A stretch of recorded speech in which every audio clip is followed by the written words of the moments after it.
लाख तली लाल एड़ियां मेरे जीव के जीवन।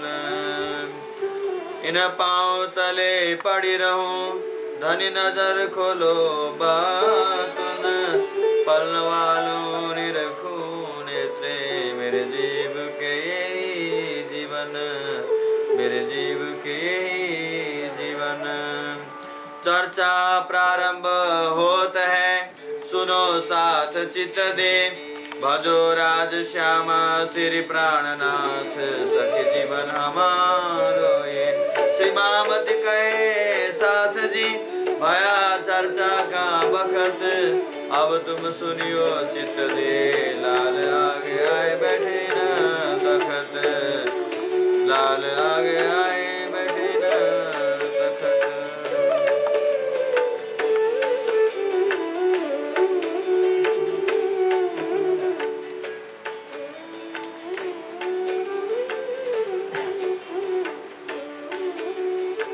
इन भांत महजत में मुल्ला की करी सोबत।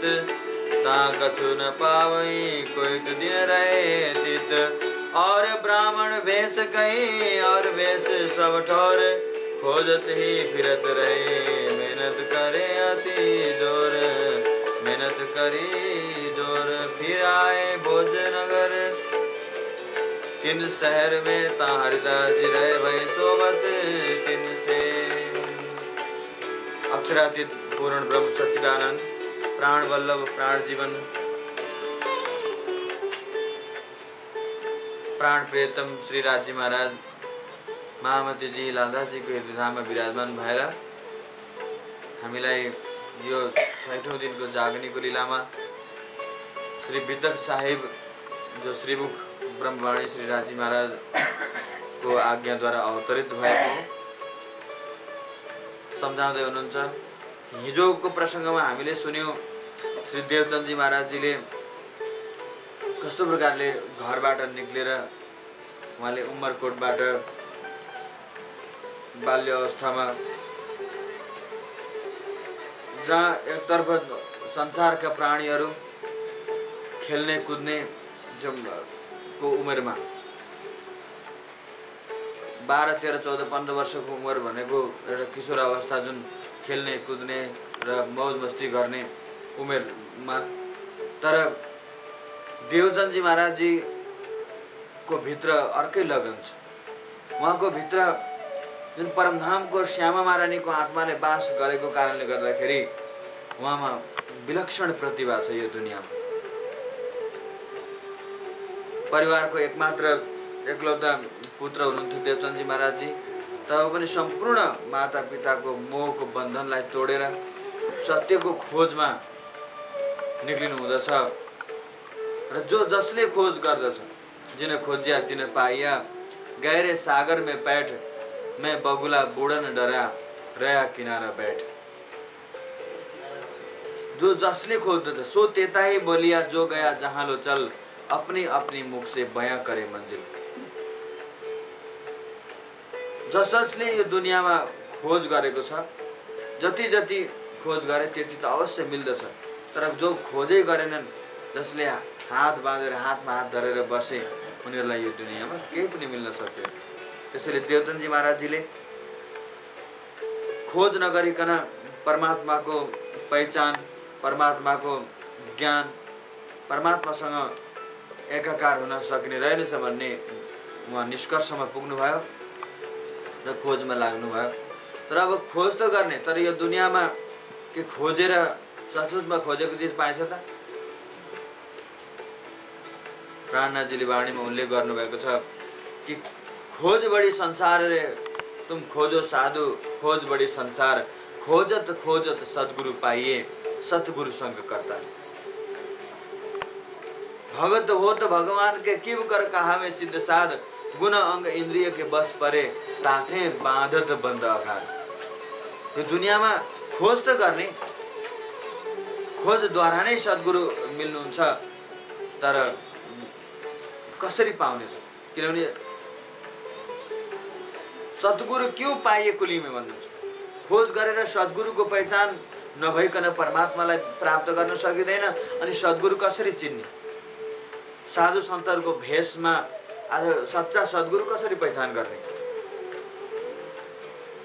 सद्गुरु क्यों पाइए कुलीमे? सद्गुरुलाई कसरी पाउन सकिन्छ कलियुगमा? किन भेखै बिगाड्यो बैराग भन्नुहुन्छ। साधु सन्तहरूको भेषभूषाभित्र सत्य सद्गुरुको पहिचान हुन बडा मुस्किल छ आजको घडीमा। मेरी मेरी करत तुनी जात हैं, बोझ ब्रह्मांड सिर लेवे, पाव पलक का नहीं भरोसा, तो भी सिर सजन को न देवे। हर कोही यहाँ यस्तो प्रकारको सम्बन्धमा, मोहको सम्बन्धमा प्राणीहरू बाँधेका छन्। मनको यस्तो प्रकारको बन्धन छ दुनियाँमा। मन एवं मनुष्याणां बन्धन मोक्ष कारणम। मन नै मनुष्यको बन्धनको कारण हो, मन नै मोक्षको पनि कारण हुँदछ। मन ही बाँधे मन ही खोले, मन तम मन उजास, ये खेल सकल है मन का, मन ने चल मन ही को नाश, खोज थके सब खेल खसमरी। प्राणनाथजी भन्नुहुन्छ खोज थके सब खेल खसमरी। यो मनद्वारा जुन यो सृष्टि उत्पत्ति भएको छ, मनको जुन संरचना छ, यो मनको खोज गरेर कसरी भयो भन्ने कुरा सारा यो रहस्य पत्ता लगाउन सारा सृष्टि हैरान भयो थाक्यो। मन ही बाँधे मन ही खोले। मनले नै हामीलाई बन्धनमा बाँध्दछ, मनले नै हामीलाई बन्धन मुक्त गर्दछ। जुन मनले परमात्माको पहिचान गरेको छ, जुन मनमा परब्रह्मको ज्ञान छ, त्यो मनले परमात्मासँग मिलाउँदछ। तर जुन मनको सम्बन्ध मायासँग छ, संसारसँग छ, जुन मनको सम्बन्ध, त्यो मनले हामीलाई संसारको तर्फ डुबाइदिन्छ, आवागमनको चक्रमा लिएर जाँदछ।